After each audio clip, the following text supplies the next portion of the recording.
So one big misconception people kind of have about electronics is that there's just one magical setting that's going to be perfect for, you know, every situation, and that's just not true. You know, no matter, you know, I run Humminbird electronics, kind of no matter what setting you've got it on, you're always getting that same picture, but there's different ways to tweak it to make the picture, you know, easier for you to see, easier for you to interpret.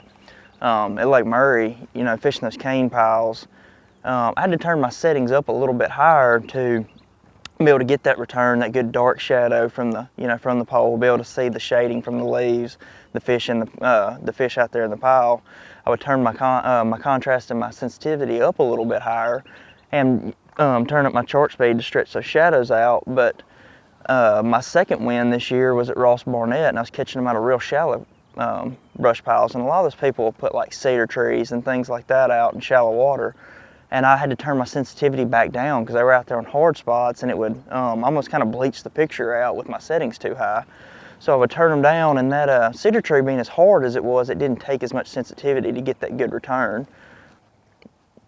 Since, you know, I've spent so much time at Pickwick, I've really grown to love, you know, using my electronics, whether it's bass fishing or crappie fishing or whatever, and just learning how to use them. And these mega imaging units from Humminbird are just awesome. I've won 2 events this year, you know, the BFL Super Tournament and the Cup, and both of them, you know, I won fishing brush piles, and I didn't waste any time fishing piles that didn't have fish in them because I could see which ones did and which ones didn't, and it's just unreal at how much better it's made me not waste time fishing places that don't have fish. You know, you can see the brush on a lot of units, and not having to go right over the top. Those piles at Barnett I was fishing were in like 4 foot of water, 5 foot of water, and I could see them 80 foot out on the side. I didn't have to get too close and spook the fish, and you know, I could see if there was a couple or a lot or whatever, and it's really changed my ability.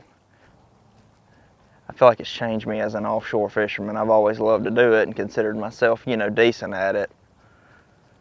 But man, I can just see them so good now. I feel like it's giving me somewhat of an advantage. It's not going to be long before possibly, you know, other companies are going to have imaging that good, and everybody will kind of level back out. But this year, I felt like I definitely had an advantage.